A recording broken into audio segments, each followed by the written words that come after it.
अस्सलाम वालेकुम एवरीवन, मैं हूं मोहम्मद तलहा। आप लोग देख रहे हैं तलाश फेस एकेडमी।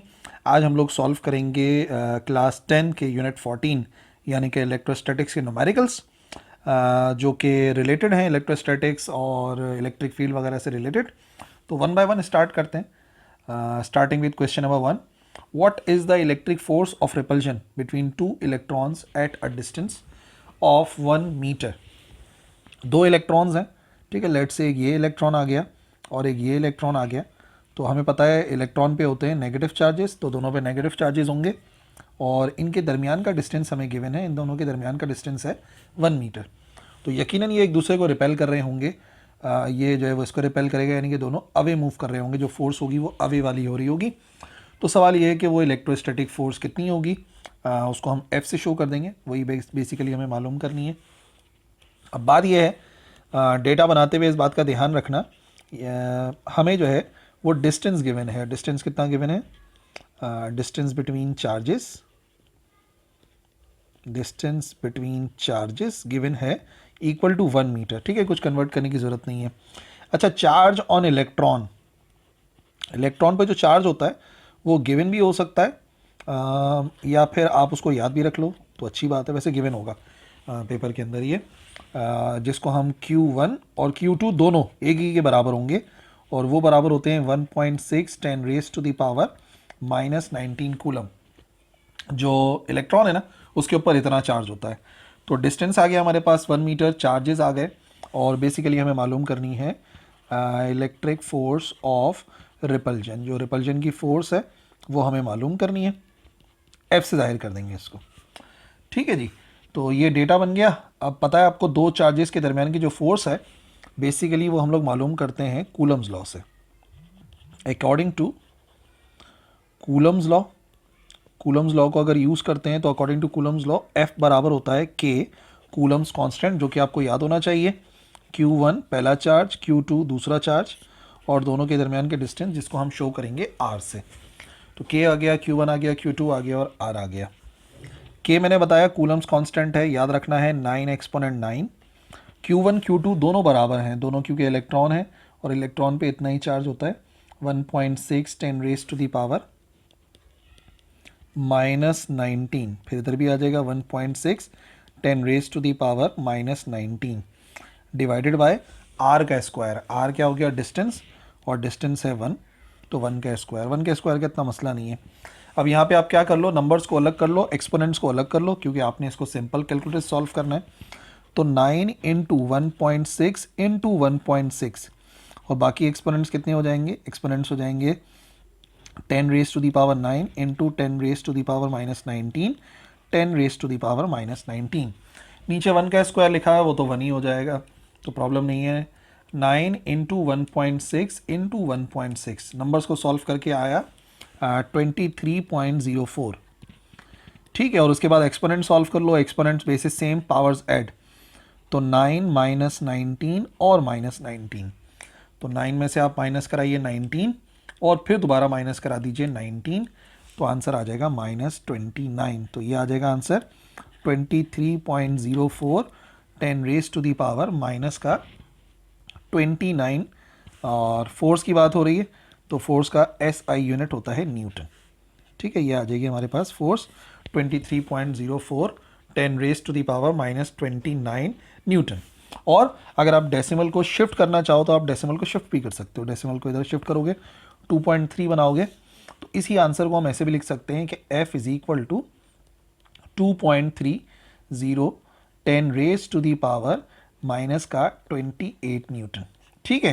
तो मसला नहीं है, आप जो है वो पहले डिजिट के बाद भी लिख सकते हो, 2 डिजिट के बाद भी लिख सकते हो, जैसा आपको इजी लगे उसको आप फॉलो कर सकते हो पैटर्न को, ठीक है जी। नेक्स्ट क्वेश्चन देखते हैं। क्वेश्चन नंबर 2, 2 पॉइंट चार्जेस हैं।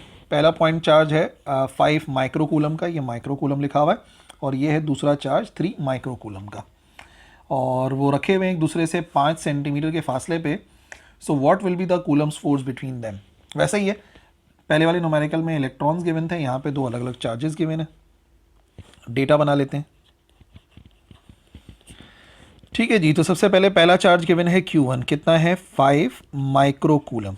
माइक्रो का मतलब आपको पता है ना, माइक्रो बराबर होता है 10 रेस टू दी पावर -6 के। प्रीफिक्सेस याद होंगे, क्लास 9th में पढ़ते हैं हम लोग, नहीं याद तो अब देख लो। माइक्रो का मतलब 10 रेस टू दी पावर -6 होता है, तो ये हो जाएगा 5 एक्सपोनेंट -6 कूलम। Q2 की वैल्यू, Q2 लिख देते हैं, Q2 है 3 माइक्रो कूलम, और फिर वही बात है 3 अपनी जगह पर आएगा, और ये जो माइक्रो है, माइक्रो की जगह पे हम लिख सकते हैं -6 कूलम। दोनों चार्जेस की वैल्यूज़ आ गई और दोनों के दरमियान का distance between charges 5 centimetre. But जो SI यूनिट है वो सेंटीमीटर नहीं है, वो मीटर है। सेंटीमीटर से मीटर में जाने के लिए डिवाइड बाय 100 कराते हैं। सो 5 डिवाइड बाय 100, 5 डिवाइड बाय 100 बराबर हो जाएगा 0.05 मीटर्स के। एंड फाइनली कूलम्स फोर्स मालूम करनी है, तो जो कूलम फोर्स है उसको F से ही शो करते हैं, F से ही लिख देंगे। के जो इस्तेमाल होता है कूलम्स लॉ के अंदर, कूलम्स कांस्टेंट, वो आपको याद होना चाहिए सॉल्व करने के लिए। तो ठीक है, अकॉर्डिंग टू कूलम्स लॉ, अगर हम कूलम्स लॉ का फॉर्मूला इस्तेमाल करते हैं तो कूलम्स लॉ के मुताबिक F बराबर होता है K Q1 Q2 over R square. सारी वैल्यूज़ पता है, पुट करते हैं। बस ये कि सिंपल कैलकुलेटर से सॉल्व करना है तो नंबर्स अलग, एक्सपोनेंट्स अलग वाला कॉन्सेप्ट करना पड़ेगा। Q1 है 5 एक्सपोनेंट -6, Q2 है 3 एक्सपोनेंट -6, माइक्रो का मतलब 10 रेज़ टू द पावर -6, और डिवाइड में लिखा हुआ है 0.05 का, और करना पड़ेगा आपको स्क्वायर। नंबर्स अलग, एक्सपोनेंट्स अलग। 9 इंटू 5 इंटू 3 डिवाइडेड बाय 0.05 का स्क्वायर, और एक्सपोनेंट्स क्या क्या हैं, 10 raise to the power 9, 10 raise to the power -6 और 10 रेज़ टू द पावर -6। पहले इसे सॉल्व कर लो। 9 इंटू 5 इंटू 3, ठीक है, 135 डिवाइड बाय 0.05 का करेंगे स्क्वायर, ये आ गया 54000, ठीक है, 54,000। और यहाँ पर हो जाएगा एक्सपोनेंट कितना, 10 raise to the power 9 -6, basis same है तो पावर को ऐड करेंगे, 9 -6 ये बराबर हो जाएगा -3 के। तो वैल्यू बनेगी 5400 10 raise to the power -3 newton. अब देखा जाए तो ये आंसर भी करेक्ट है, लेकिन ये जो एक्सपोनेंट -3 आ रहा है तो हम डेसिमल को शिफ्ट भी कर सकते हैं, थोड़ा बेहतर हो जाएगा। डेसिमल इधर लिखा हुआ है, अच्छा एक जीरो कम लगा दिया मैंने, डेसिमल इधर लगा हुआ है तो 3 प्लेसेस शिफ्ट कर देते हैं ताकि माइनस पावर ख़त्म हो जाए। माइनस की पावर ख़त्म करनी है, राइट टू लेफ्ट जाना पड़ेगा। डेसिमल इधर लगा हुआ है, 1 2 3, तो 10 raise to the power -3 power ख़त्म हो जाएगी, फोर्स बराबर आ जाएगी 54 न्यूटन के बराबर। दोनों करेक्ट हैं, एक्सपोनेंट वाला आंसर भी करेक्ट है और बिना एक्सपोनेंट वाला भी सही है मैथमेटिकल नोटेशन में। Question number 3, a 2 microcoulomb charge is placed in the field of 3.42 10 raised to the power -11। ये इलेक्ट्रिक फील्ड है और हमें जो है वो चार्ज गिवन है जिसको Q से जाहिर करते हैं। What will be the force on it? कितनी फोर्स अप्लाई होगी? हमें मालूम है कि जब भी किसी चार्ज को इलेक्ट्रिक फील्ड में रखते हैं तो उसके ऊपर फोर्स अप्लाई होती है, और उसका एक बड़ा सादा सा फॉर्मूला है, आसान सा न्यूमेरिकल है। सबसे पहली बात, चार्ज कितना गिवन है, अमाउंट ऑफ चार्ज जिसको हम Q से जाहिर करते हैं वो है 2 microcoulomb.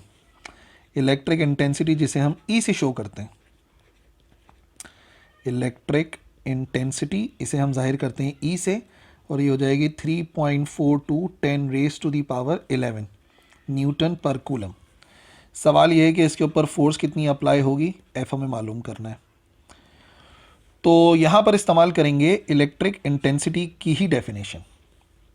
According to the definition of electric intensity, electric intensity की डेफिनेशन इस्तेमाल करेंगे जिसके मुताबिक हमें फॉर्मूला मिलता है E बराबर होता है फोर्स पर unit charge. Electric intensity is equal to force पर यूनिट चार्ज। तो फिर F को अलग करना है, F को अलग करेंगे तो Q जो है वो जाके मल्टीप्लाई हो जाएगा E के साथ, तो फोर्स का फॉर्मूला बनता है QE। देखो इस चैप्टर के अंदर ना फोर्स के 2 फार्मूले पढ़े हमने। एक फार्मूला, अगर 2 चार्जेस गिवन हो तो डायरेक्टली कूलम लॉ इस्तेमाल करते हैं Q1 Q2, और अगर एक चार्ज गिवन हो, ये इलेक्ट्रिक इंटेंसिटी का जिक्र हो, तो फिर ये वाला फार्मूला यूज़ कर लेंगे। तो चार्ज की वैल्यू, माइक्रो को कन्वर्ट नहीं करा, माइक्रो का मतलब मैंने पहले ही बताया, माइक्रो मतलब 10 रेज़ टू दी पावर -6, तो ये हो जाएगा 2 exponent -6 coulomb. 2 exponent -6 coulomb into electric intensity कितनी है 3.42 10 रेज टू दी पावर 11। अब वही काम करना है जो इससे पहले किया था, नंबर्स को अलग लिखो, एक्सपोनेंट्स को अलग लिखो। 2 आ गया मल्टीप्लाई में 3.42 के साथ, 10 की पावर -6 और यहाँ 10 की पावर लिखी हुई है 11। तो 2 को इससे मल्टीप्लाई करें, 2 मल्टीप्लाई बाय 3.42, ये बराबर आएगा 6.84 इनटू इधर 10 की पावर हो जाएगी -6 प्लस 11, -6 प्लस 11, ये आ गया हमारे पास 6.84 10 रेज टू दी पावर 11 -6 बराबर होता है 5 के। तो ये हो जाएगा 10 रेज टू दी पावर 5 और फोर्स है तो आंसर न्यूटन में आएगा। ठीक है भाई, तो तीनों न्यूमेरिकल अभी तक जो हमने सॉल्व करे उसमें जो है ना मालूम हमने फोर्स ही करी है, बट डिफरेंट सिनेरियोज थे थोड़े से।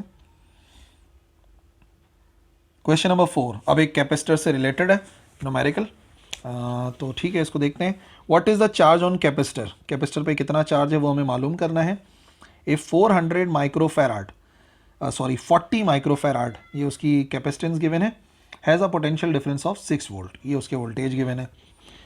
कितना चार्ज स्टोर होगा अगर मैं 6 वोल्ट दूं 40 माइक्रोफैराड के कैपेसिटर को। इन सिंपल वर्ड्स ये जो है हमें फाइंड करना है। स्टार्टिंग विद द डेटा, सबसे पहली बात हमें मालूम करना है अमाउंट ऑफ चार्ज। चार्ज का सिंबल होता है Q, जो कि हमें मालूम करना है।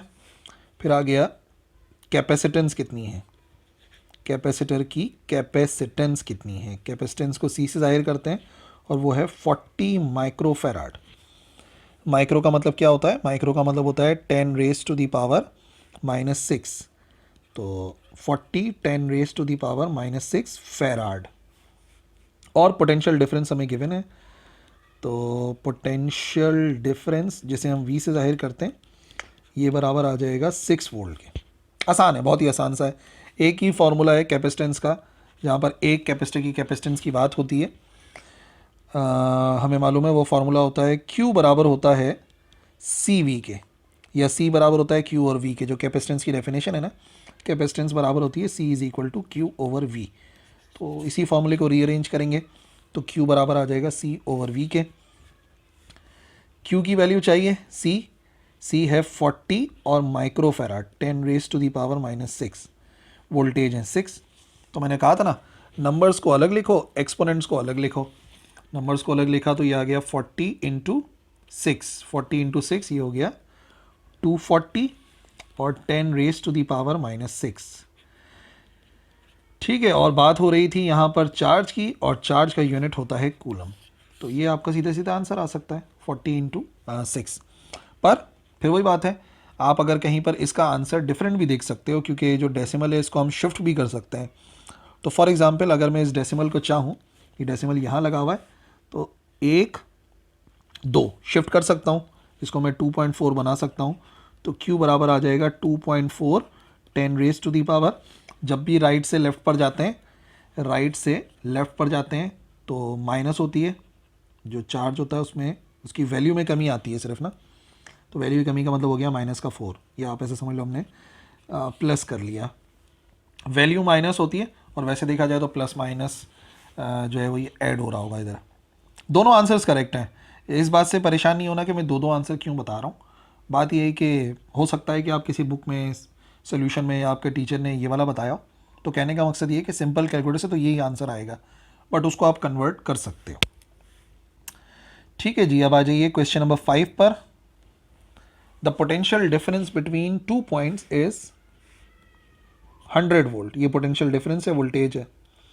इफ़ अननोन चार्ज, एक अननोन चार्ज मूव होता है इस पॉइंट में, और उस अननोन चार्ज के मूव होने की वजह से हमें काम करना पड़ता है 500 जूल, तो बताइए वो अमाउंट ऑफ चार्ज कितना होगा। तो यहाँ पर डेफिनेशन इस्तेमाल हो रही है पोटेंशियल डिफरेंस की। डेटा बनाते हैं फिर बात करते हैं सोल्यूशन में।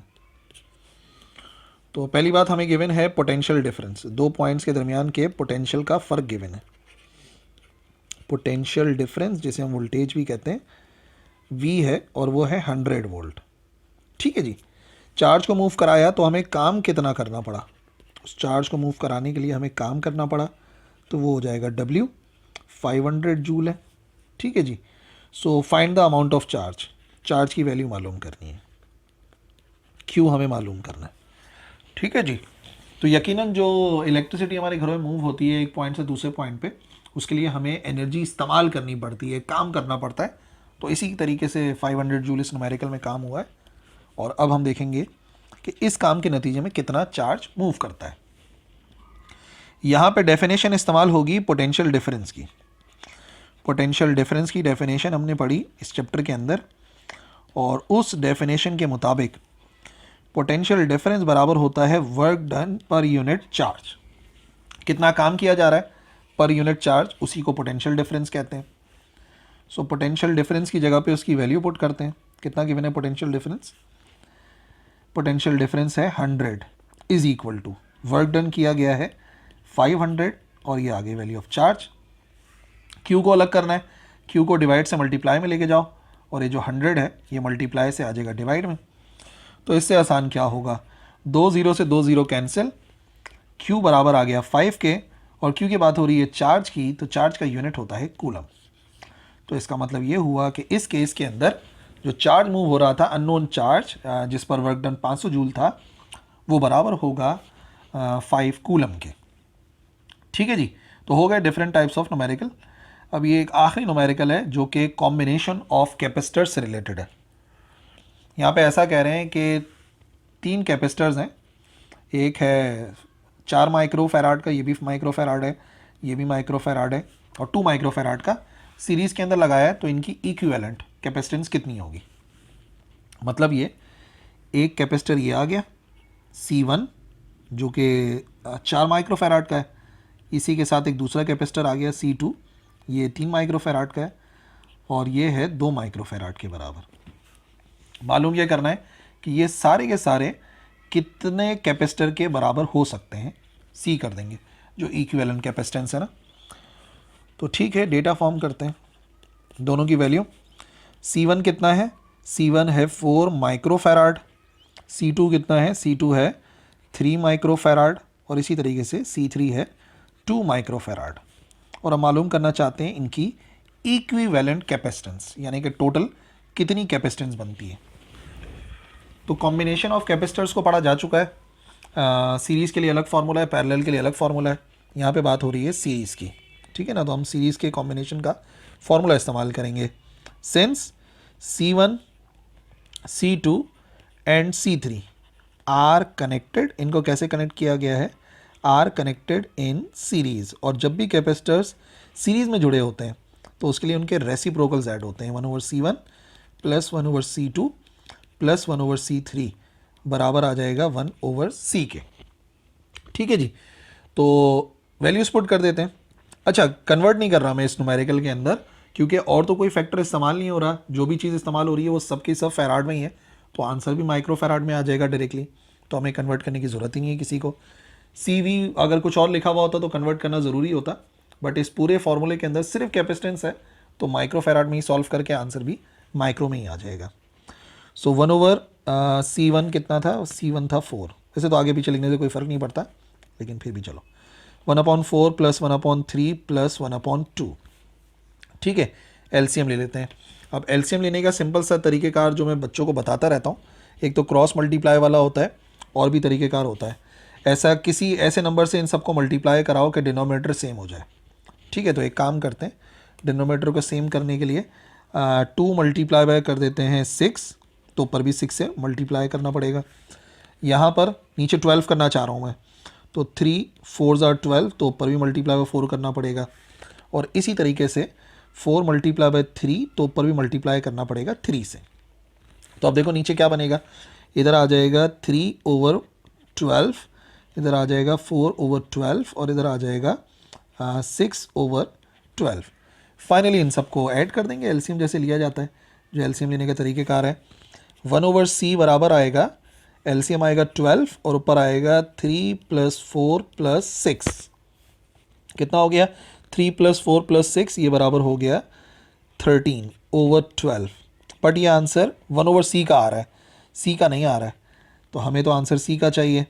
तो इनकी टोटल कैपेसिटेंस कैसे आएगी? C बराबर आएगा, अगर आपने इसका रेसिप्रोकल किया है तो इसका भी रेसिप्रोकल करना पड़ेगा। तो 12 चला जाएगा ऊपर और 13 आ जाएगा नीचे, तो ये बनेगा 12/13। तो 12 डिवाइड बाय 13 बराबर होता है 0.92 के। तो कैपेसिटेंस आ जाएगी 0.92। बट हमने जो न्यूमेरिकल सॉल्व किया है वो माइक्रो फेराड में करा है, तो इसका मतलब हमारा आंसर भी माइक्रो फेराड में ही आएगा। इसका मतलब सीरीज़ में कैपेसिटेंस वैसे कम होती है, हमने स्टडी करा था, और यहाँ पे आप देख सकते हो कि जब इन कैपेसिटर्स को मैंने सीरीज़ में लगाया तो जो आंसर आया वो हर एक कैपेसिटेंस से कम आया। एक 2 है, एक 3 है, एक 4 है, बट सीरीज़ में लगाने पर जो टोटल आंसर आ रहा है वो जस्ट 0.92 आ रहा है, तकरीबन 1 माइक्रो फेराड के बराबर। ठीक है जी, ये हो गए वो सारे न्यूमेरिकल जिनका ताल्लुक है हमारे चैप्टर नंबर 14 इलेक्ट्रोस्टैटिक्स से। I hope everything is clear. अगर कोई डाउट है, कोई कन्फ्यूजन है तो कमेंट सेक्शन में लिखना, मैं रिप्लाई करूँगा। अल्लाह हाफिज़।